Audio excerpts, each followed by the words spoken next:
Thank you, Chair. Honorable Minister,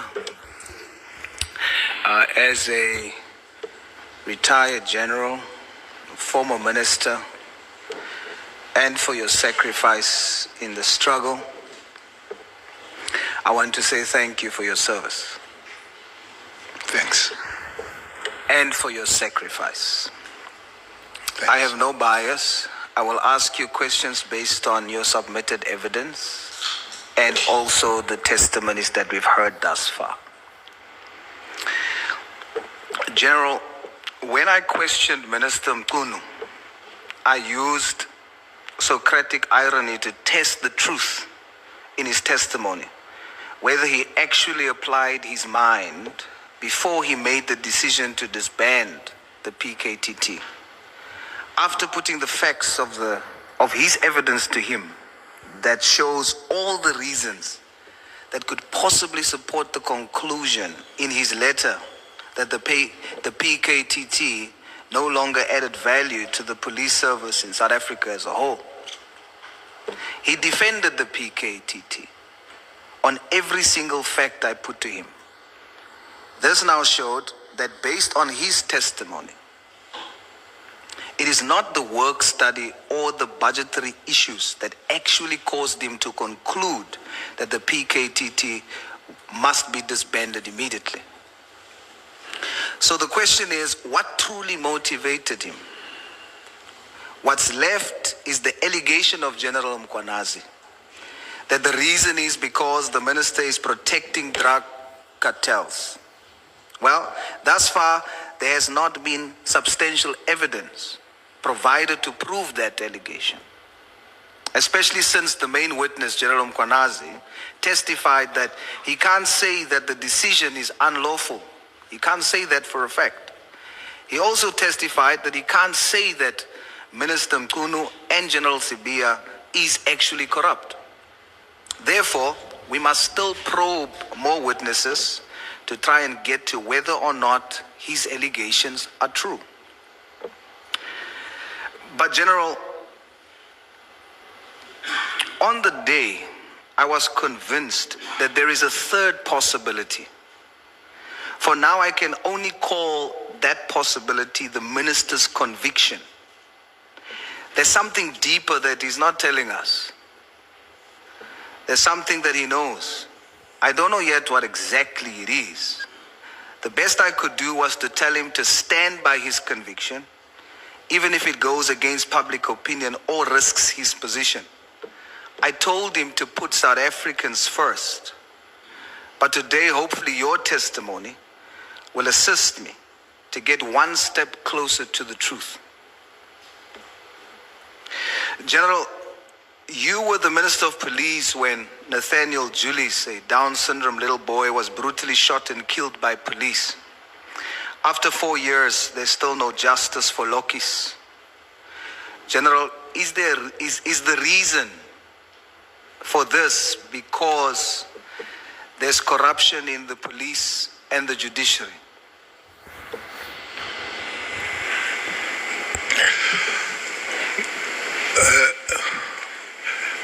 Chairperson, good morning, Honorable Member. Chairperson, I was asked if Mkwanazi is the first one who made the allegations against the system, not just the police. And I said he was not the first one. Actually, the first that I know was a judge, Judge Tulare, and I read the judgment of how high does it this one goes when he says even the decorum of the courts and the judicial officers cannot be saved on the 28th and mobster gangs, I'm sure, and others and all that. So it does look like, okay, and the latest discussion, I'm sure you have seen it, of the judge and the bribe of the Mulife bail. So these things are there, people talk about them. Maybe somebody needs just to come with it and say, here it is. So I would not sit here and deny that corruption on the chain does not exist. But I would not come to you and say, here it is, as a system. But I would come and say there are individuals. For instance, there are police officers that are in prison. There are prosecutors that are in prison. So there are individuals, but is it the system itself or the individuals that are running? So that's what we need. That's what we need to make. But specifically, the young man that was shot and the police claim that it was an accident. I guess I need to be helped. The matter is in court. I need to be helped on that one. Yes, General. The initial judge fell ill, and then the whole case had to fell ill and passed away, and then the whole case had to be started over. And the last time it was heard of about the matter was late 2024, and so now it is still continuing, but there's not real solid feedback on the matter. But it is still in court, but there's no real feedback as to how far it is. Okay, well, I wouldn't know, except that the community of elders did raise the issue about the police in that particular area, the station commander, and that community has been at that station many a times knocking and saying, take this police away, take the commissioner away of the fundamental thing here. No matter what about you, once the community loses trust on you, you become almost useless. And whether you are corrupt or not, but when the community says you can't be part of us, and that's a problem. But the police themselves will argue to say, look, we have done our work, and it is on the second segment of the system, which are the courts now. That's why I did, and I want to do again, to say this kind of probe must help us to look at the chain, honorable member, rather than looking. And up to this point, I'm still worried that the concentration is on the first segment, which is the police, and other people are having it nice to do whatever they want to do when they're not looked at. But I don't think we're there where the communities of South Africa are really singing hallelujah about the system as a whole. Much work will have to be done. How much and how long, I don't have an answer. General, you were also the National Minister of Police when Jocelyn Smith got missing. Is Jocelyn Smith still alive?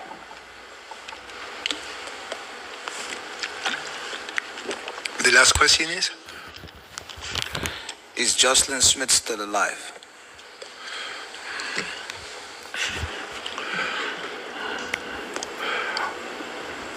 This is a story of the little beautiful girl.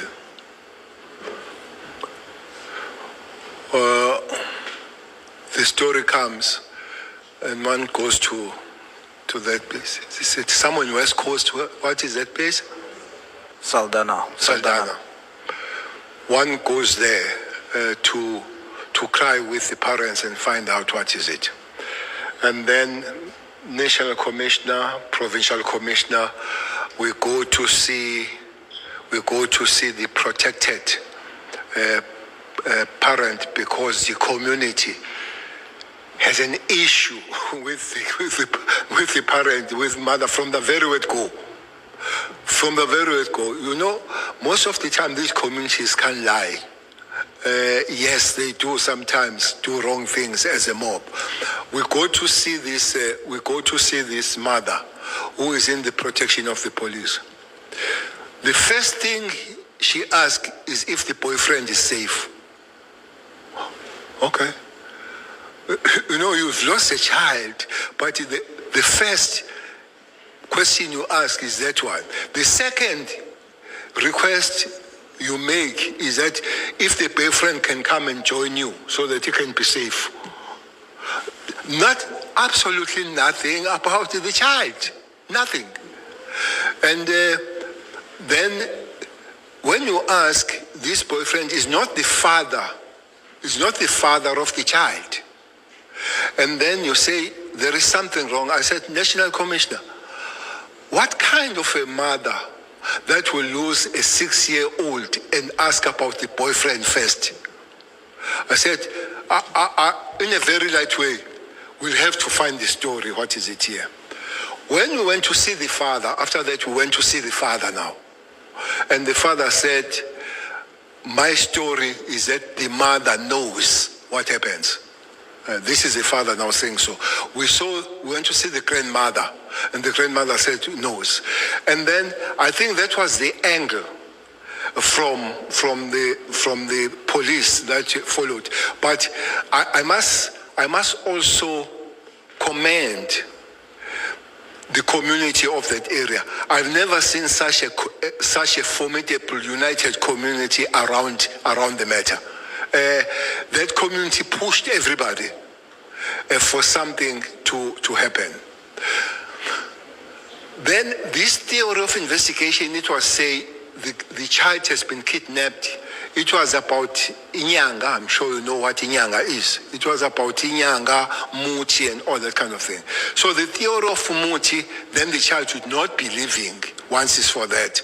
A person was found to say so Inyanga, selling, and all that kind of thing. I don't know where police find the information, but there was a special team, honorable member, that was sent in Heathrow to search a boat, to search a ship. I think it took about 2 days searching that ship because somebody said she was put in that particular ship, but that ship was found in London or in Europe, in whatever port where it was, and the child was not found.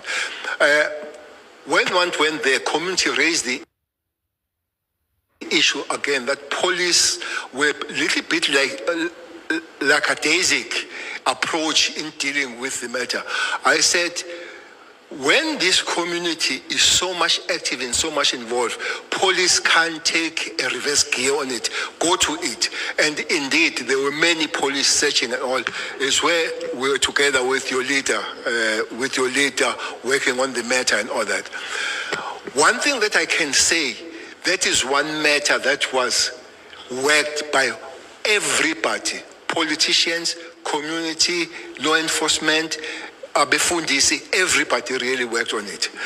But the question you are asking, after all this, and the mother found guilty, I don't know if Jocelyn is still alive. I wish she would.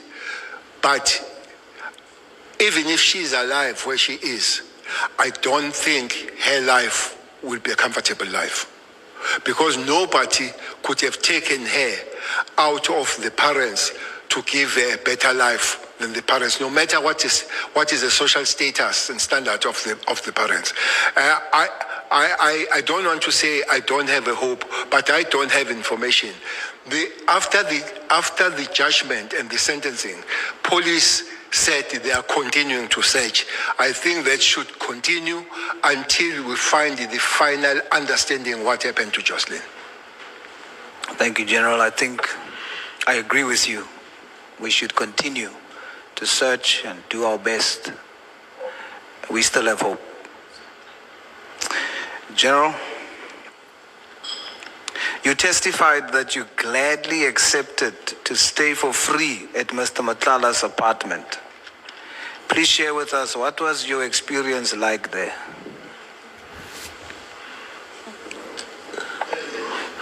The experience of staying there, well, it was like staying in other hotel room.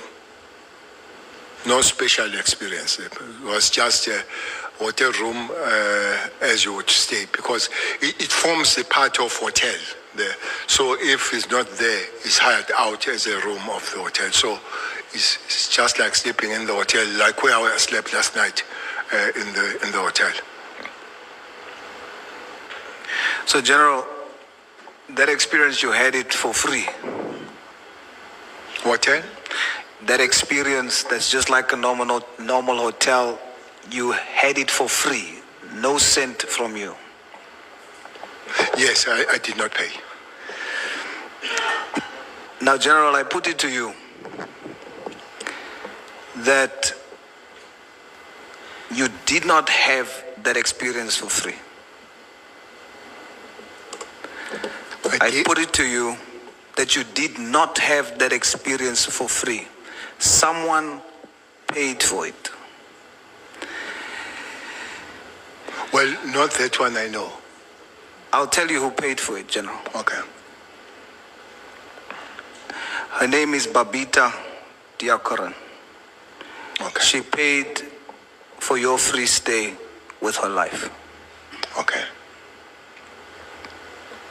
In your testimony, you say you know Mr. Matlala very well. When the evidence leader asked you, do you know Mr. Matlala? Your first response was, very well. Twice.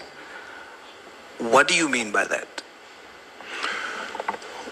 Well, I would have known him almost 3 months, and I would have spoken to him. That would be the kind of knowing the man that you have seen, you have spoken to. But does that qualify as very well? Well, it could not qualify very well. Maybe in the reflection, very well would have been an overarching kind of a term. So you withdraw very well? Very well would not stay. If I need to withdraw very well, definitely I'll take very well out. Okay, General. You testified that you never, not once, sent text messages on WhatsApp to anyone. Is that true? I stand by that. Stand by that. Are you 100% sure, Honorable Minister? I stand by that. You testified that you only called Mr. Matlala 10 times. Is that true, or is it less or more than 10 times? That was on a day. That was on one day, but I don't know how many overall. Okay. But definitely, as Honorable Member Julius, Honorable Member Malema said yesterday, 250, I would say not 250. Not 250. You are 100% sure it is not between 200 and 250? It definitely would not make that number. What number would it make? I don't know the number. I know the day's number. May we please take Honorable Malema. Minister, did you call Kat Matlala when he was in prison? Absolutely no. Thanks. Thank you so much. You may proceed, Honorable Sauls. Thank you, Chair. General, have you ever asked Mr. Matlala via text to buy you a vehicle, an SUV perhaps, or maybe an armored vehicle? Are you asking if I ever text him that? Yes, sir. Honorable Member, anybody who tells you that I've texted him or her is not speaking the truth. I stand by that. You are 100% sure, Minister? 120% sure.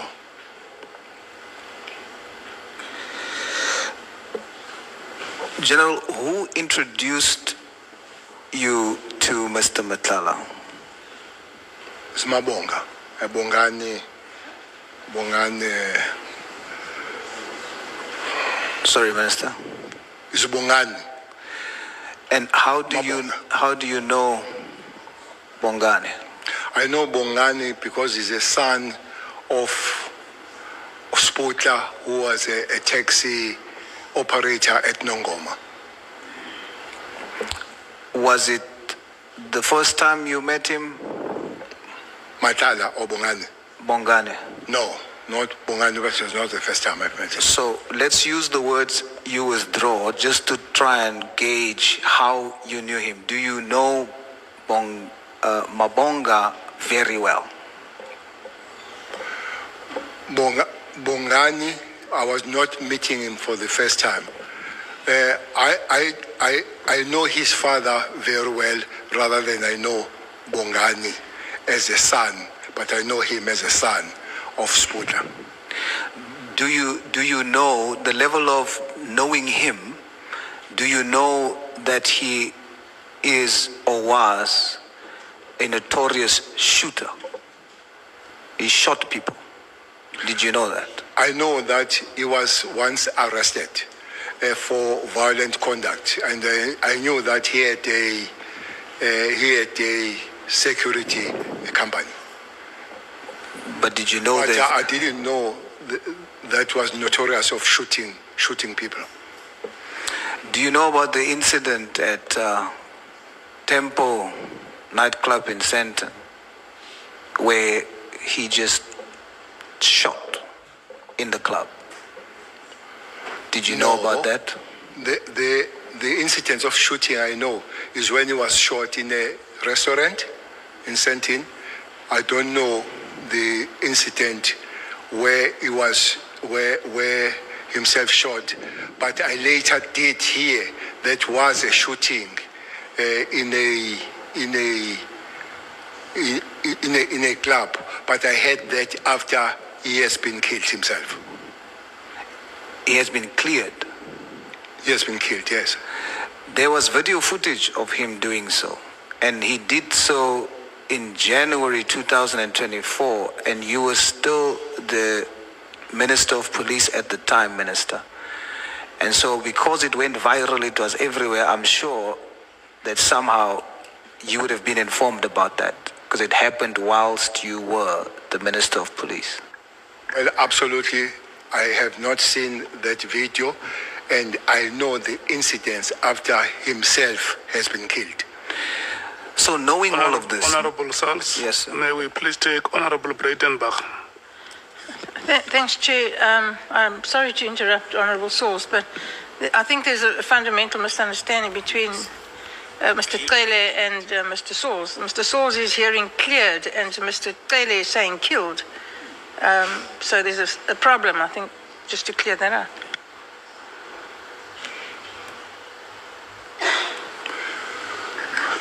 Did you understand the point, Honorable Sauls? Yes, I did, but I think the Minister should clarify. If that's the case, I did hear he was cleared, because I'm talking about the first instance and not the second instance where he was killed.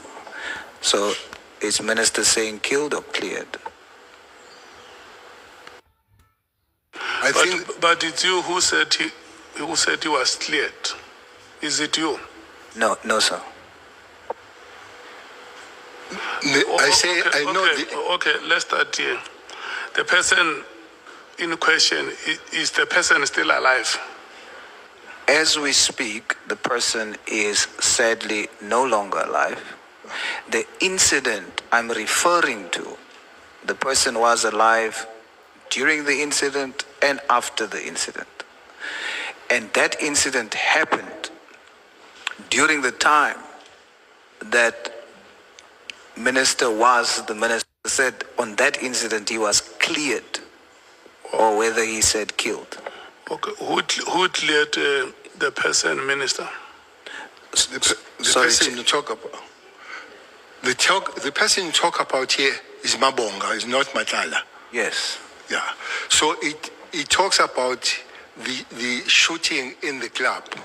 I said I did not know about this incident. The incident I know is where there was a shooting and he was killed in a restaurant, Mabonga. He was killed. He was killed. Or not? He was shot and killed. Not cleared. No, killed. Yes. So then my question was, the one where there was video footage that went viral about the shooting in January 2024, when you were still the Minister of Police. And usually when things goes viral like that, he was dating a celebrity, so he was very well known. So there must be a way that you would have known about it. But your response, Minister, was that you, despite all those factors, you still didn't know about it. Absolutely, I didn't know about that incident. Okay, but you do know that he was arrested, and you knew this before you met him? That he was arrested. Yes, for... I knew that when I knew him. Remember, I have known him for some time because I come from KZN. I did not only know him when he was in Joburg. Yeah. So you didn't see anything problematic with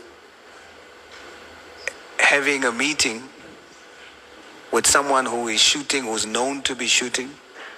And then, of course, you mentioned that you didn't know who's he bringing with you. But when you then see who he's bringing with and establish who that person is, you still felt comfortable to remain with them? Which shooting did I know? The club shooting? The one for arresting that you knew about? Well, I didn't know that shooting you talk about went viral. And dating the celebrities. I don't know celebrities.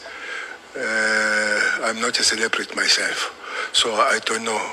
But I know that he was arrested for violent act. You say that was a shooting that he was arrested for. I know he was arrested, but I did not know that that was for shooting. And I say I knew him long before he came to Johannesburg. And indeed, is a person that, knowing the father, I would still speak to him. I will accept that, Minister.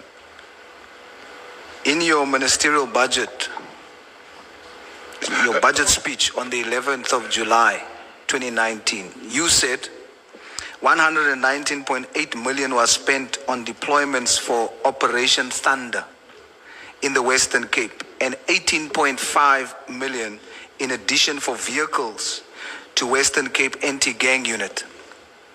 Yet gang-related deaths are increasing, and you quoted Justice Daniel Tulare, who states that the evidence shows that the 28 gang has captured SEPs on the highest levels and public prosecutors.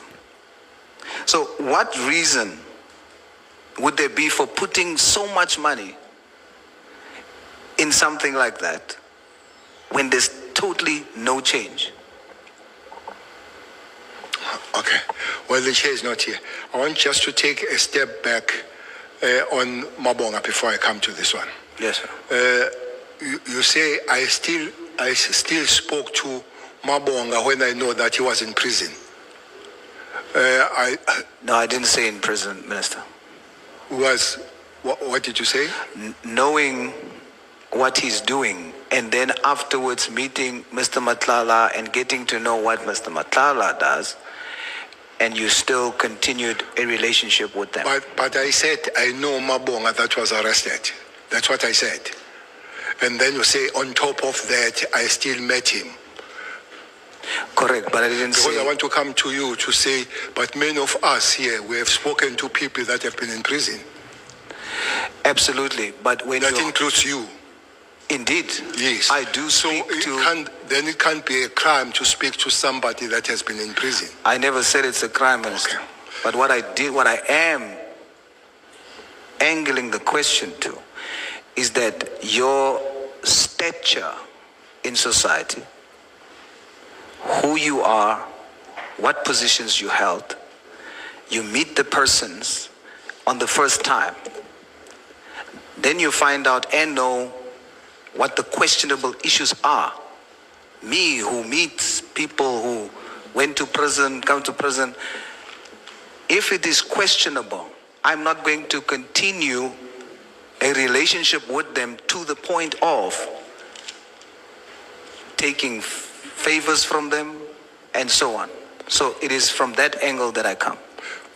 No, thanks. The point I wanted to make, and I've made it, is that it's not only me that meets person that has been in prison. That's the point I wanted to make. And you and me will concur on that point. So let's come to the question. No, Minister, we can't move from that point. We must be very clear that the issue is not meeting with people who's in prison. It is meeting with people who is actively involved in crime. Well, that's a new statement. But that's the point we were making. Like you said in your testimony before, context and content. I was not dealing with verbatim. No. But I'm saying the content and the context that you and I are talking about is not just meeting someone who has gone to prison. It's about the activity of the people, and you know about it and continue the relationship. The statement I made here is that I know he was in prison. And the question is that you still meet that person. I say many of us here, we have met people that have been in prison. Okay, you still continue to have a relationship with the said persons. Well, it's no more now. Matlala is still. Matlala was not in prison. I don't know Matlala in prison. You are talking about Mabonga. Why do you mix them? No, as you continue, you say you then get to discover more about Mr. Matlala. And if Mabonga was still alive, you would still have had the relationship with him. Who are we talking about? Both. Oh, okay. And we have been speaking about both. No. We have spoken about Matlala. So of late, we have been speaking about Mabonga. All the explanation of him killed, shooting and all, it has been Mabonga. So if he's still, your last question, if he's still alive, I would be still speaking to him. I don't know. Can you remember me asking you, how did you meet Mr. Matlala? Yes. So we were speaking about Mr. Matlala right from the start, and then the connection, which is Mr. Mabonga. No. It was separated. We did finish about Mr. Matlala and then we came to Mabonga. But we spoke about both. Well, so you say. That's fine. Minister, can I go back to the question you asked of the... please.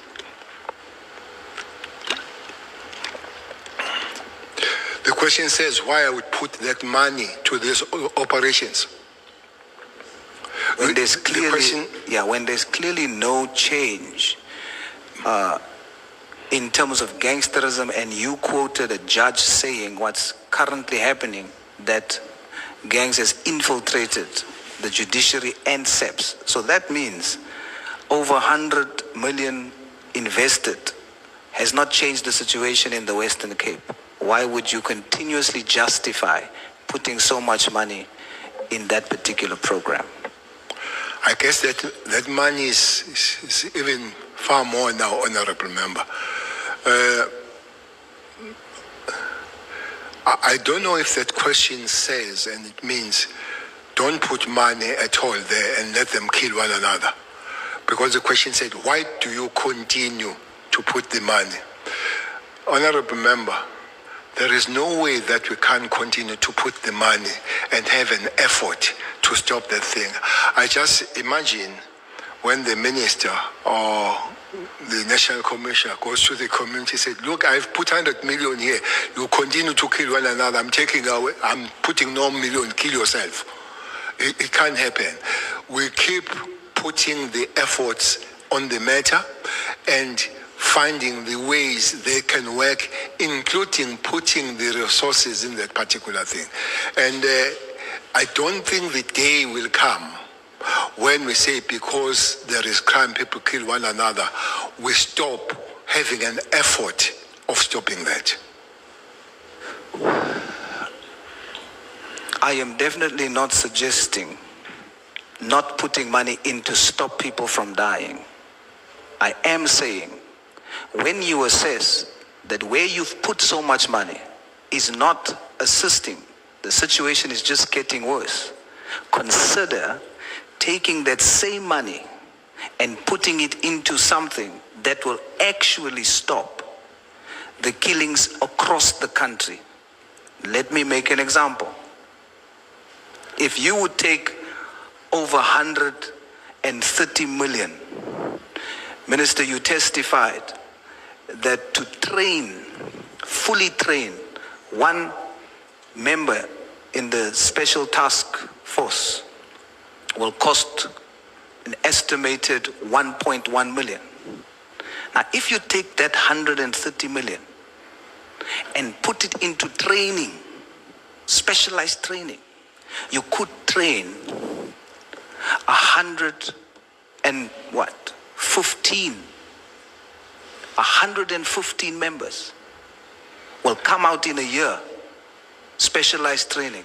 If you do the same with the budget asked for the PKTT, invest it in that, we end up with 250 specially trained members in SEPs nationally.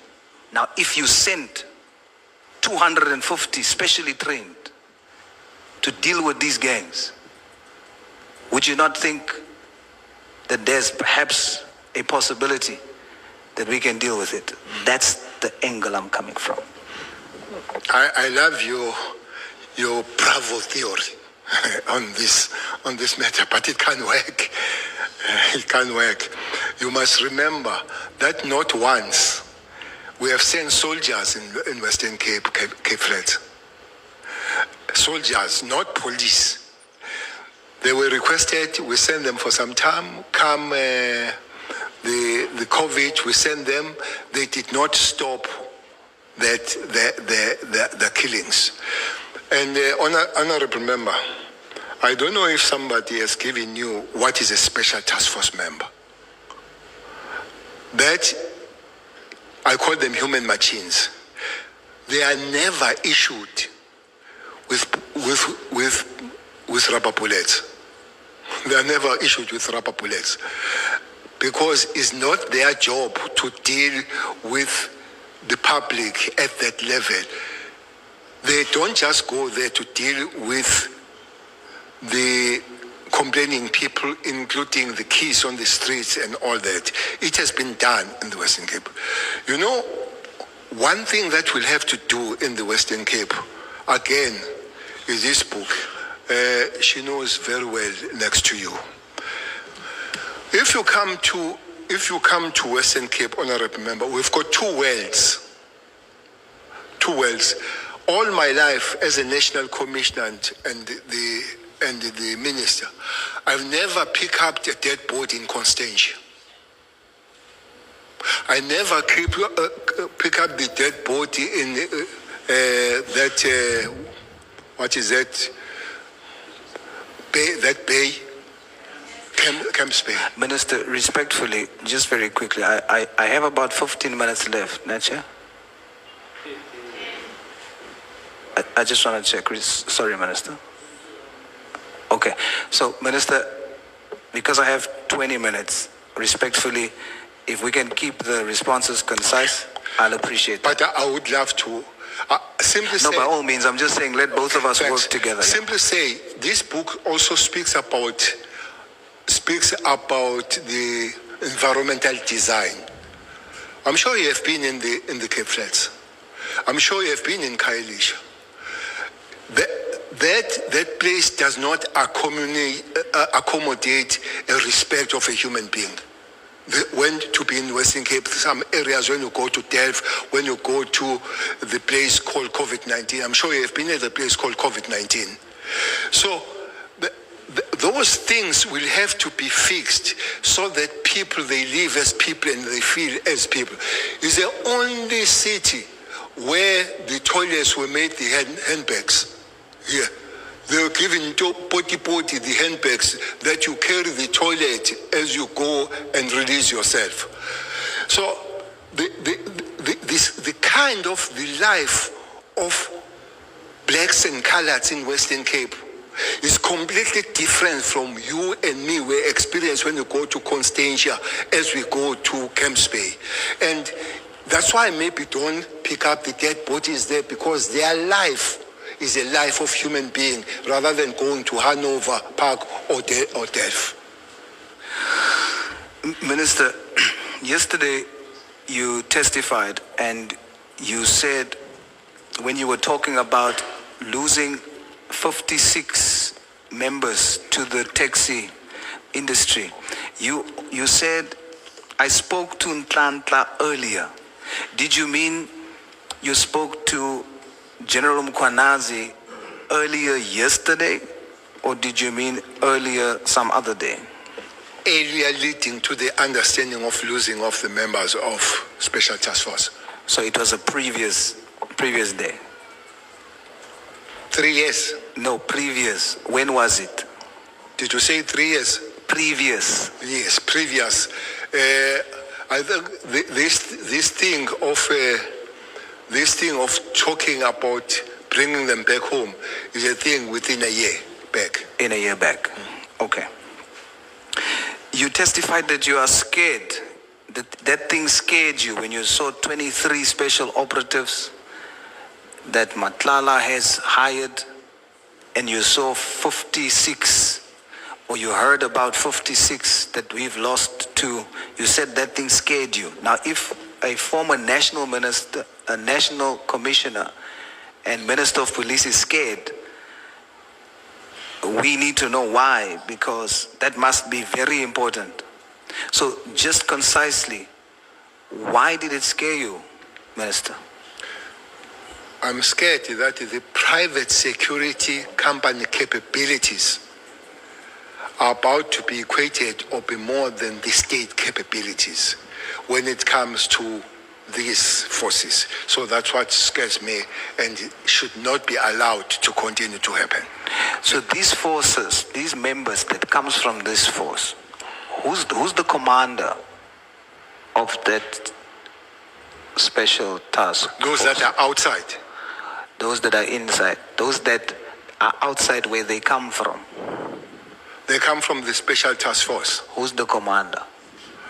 I think the commander of the Special Task Force now will be Major General Zulu. Who was before? It was Major General Khumalo. Before, it was Mkhwanazi. So these members comes from a unit that was commanded by first General Mkhwanazi, General Khumalo, and now General Zulu. Sorry, Minister? Zulu. Yesterday, in your testimony, you said Commander or JZ Msholozi is my commander. Why did you say that? Because he commanded me. So you still consider him now as your commander? He's not commanding me now. So why He used to be. why did you say that in the present tense? He's still my commander. He's not. He used to be my commander. I'm just Well, I'm not an English speaker, maybe I made the English problem, but he used to command me, but he doesn't command me now. okay. Is that a military stance? And that's not what I heard yesterday, so I wanted to know, would other members, these members who goes to the taxi, would they still consider these three commanders as their commanders, even though they're not part of the SEPS unit anymore? Well, you can't consider a person who does not command you to be your commander. You're only my commander when you command me, and then you are my previous commander. All right, so you say that you would support, or you support the inquest into Mr. Muzitembe's daughter's death. Why do you do so, Minister? No, I didn't say I support the inquest. What did you say, Minister? I said the information I had is that the police had a solid case, but the only thing, the prosecution refused to enroll the case. And I said, I even went to the president and I said to the president, President, your Minister of Police might do something funny to go and support the private prosecution, because the prosecutor refuses, but also refuses to give certificates so that private prosecution had happened. And I said, that case now is having the inquest. That is my information. And the person that is doing the inquest is asking the question, why was this not enrolled? Because it's an obvious case. So, but I did not say, what I said I would support was a private prosecution. For the inquest? Or that involves or would result into an inquest? There is no private inquest. The private prosecution, that will be the result. Honorable member, private prosecution comes this way. If South African prosecutors say they can't prosecute, they don't see the case, they must issue the certificate for you and me to go and get the private prosecution. And then there is amount of money that we must pay for private prosecution. That's the money that was paid by Lulu for Umsholo's, that 500,000. So you pay that money. After paying that money, then there is a private prosecution continues. But if you don't have certificate, you can't go for private prosecution. I'm saying, I said, President, I would support private prosecution. The only thing that is not happening is to get a certificate from the prosecutor that could not enroll. So in exchange must give the certificate, of which also was refusing. So we're just stuck in the middle. I understand that, Minister, but I was referring to the end goal. That's one step towards that goal. But let's move on. Who arrested the hitman on AKA? Who arrested? The hitman. It's a team that was put together. Which team? Is it the PKTT? No. No? No. Yet he was killed in a 5-kilometer radius away from the head office. And they were arrested close to 1 year later. The head office does not arrest. Even if he was killed in the head office, would not have been arrested by head office. But the team was put together, and then the team did a good job. Yet there was a team there, a specialized team, in a 5-kilometer radius that can go all the way to a different province. They could not deal with that there, right there and then. Where was it? Which team was that? The PKTT is there. Where does it sit? They are there. Where? In KZN. So what I'm saying, headquarters. Where Umkwanazi's office is. No. Get your facts straight. What is the facts, Minister? The facts, they've got their headquarters in Pinetown. Is it in KZN? Yes, but in Pinetown, not headquarters of the police. But is it in headquarters of the police KZN? is in the CPT. Is it in KZN? KZN is not a capital. The point I'm making, and this is the fact, that it happened in the province where the PKTT is supposed to zoom into. A hit happens. A different team nationally needs to be put together to go and deal with that murder. A high-profile murder that is just kilometers away from where they are based. But in other matters, they are ready to go to a different province. That's the point I'm making. Your imaginary fact, that's not a fact. You say it's a fact, it's an imaginary fact. Okay, help me, Minister. Let's test if I'm It's an imaginary fact. You started by saying there were 5 kilometers in the head office. You should have asked the question where they're based. They are not based 5 kilometers. They are not in the head office. Where Vermas, where the head office of the South African Police. Are they based in KZN? KZN is not a headquarters, it's a province. Yes, I know. And that's where the PKT focuses. I'm asked, where did the murder happen? In KZN. Chairperson, can I get the questions? Honorable Sauls, let me take Honorable Nomval. Yeah, no, my apologies, Honorable Sauls, for interrupting. Honorable Minister, no, for my understanding and for my records as well, what was the competency of the PKTT in this sense, was it only designed to deal with political killings which are only related to political killings? I know that at some point they were requested to go and intervene in Forte, but what was the actual competency?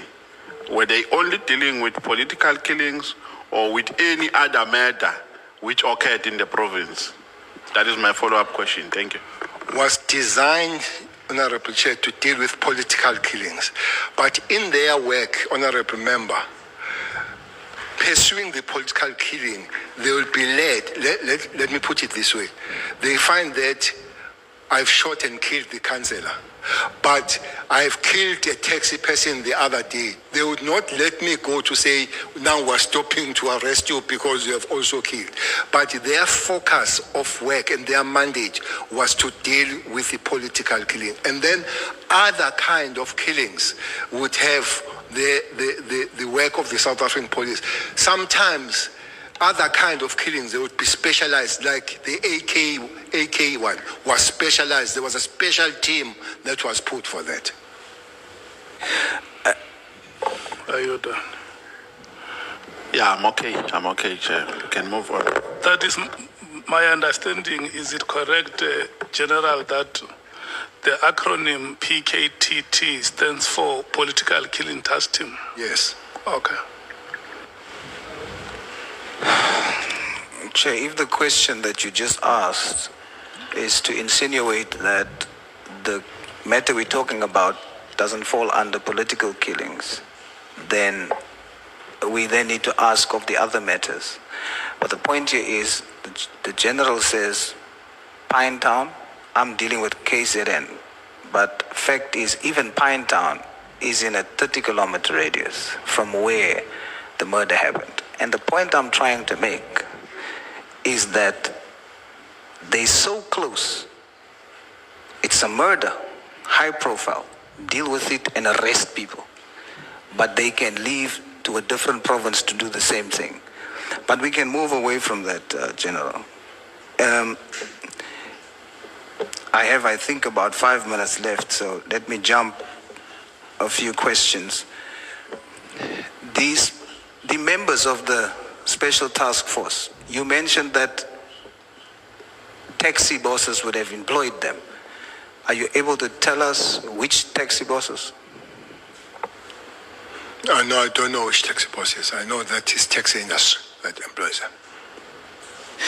In a sworn affidavit, a statement by investigating officer Kumarasan Pillay, the state prosecutor Elvis Dweka told Durban Magistrate Court that Bright Circle, a company owned by, I hope I say this correctly, Khaba, allegedly paid 800,000 to the bank account of Mziwetemba Harvey Mgobani, one of the suspects, on the day after AKA and Motowane was murdered. Do you know about this? Yes, I've heard that. So there's a connection between this big taxi owner and the murder of AKA. Did they say the taxi industry or a particular name? I also didn't say taxi industry. What did you say? Repeat that. Mr. Khwaba. Mr. Khwaba. Msizenbo. They must help you, huh? Chair must pause for the rehearsal. Khwaba. Is it Khwaba or Khwaba? No. You know, when we welcomed you here yesterday, you remember I gave an apology on behalf of my members that if you come across one addressing you as Cele, you must just accept because it may take us time if we try to click the tongues. The pronunciation you have made, Honorable Sauls, is the best you can try. Let's proceed. So, the person that then finally, the team that was put together, and you were there, Honorable Minister, who was the commissioner or the deputy commissioner in charge of putting that team together to make that arrest? The team was made by a provincial commissioner. It was not a national team, you said national. As young Soyel.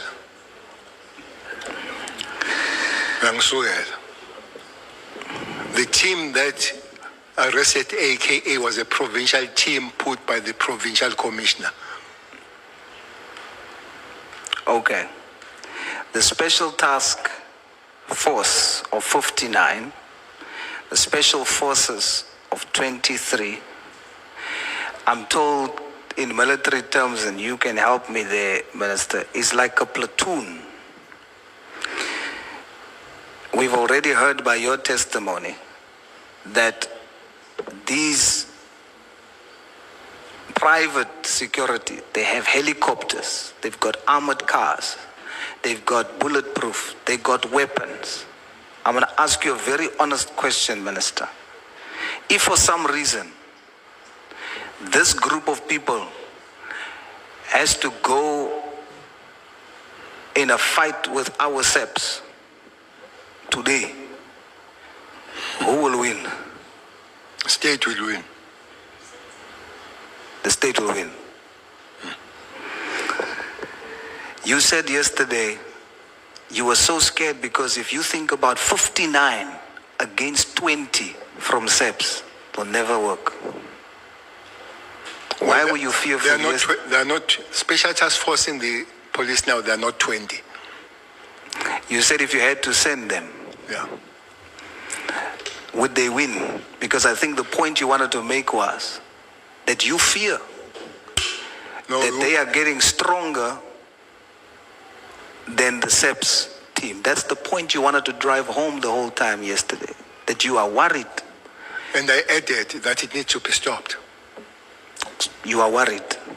And I added that it needs to be stopped. I'm worried and it needs to be stopped. Hence, I said I made the efforts with the National Commissioner to take them back home, which is a process that is happening. Minister, thank you very much for your time. I want to say that every single one of you, whom we respect greatly, must take responsibility that the state of affairs in SEPs today, all of you have contributed to it. And it's all of your responsibility to fix it for South Africa. Criminals have spotted this weakness amongst you. That weakness is division. To the point where they put and place yourselves against each other. They saw that weakness. They become informants to each of you about each other.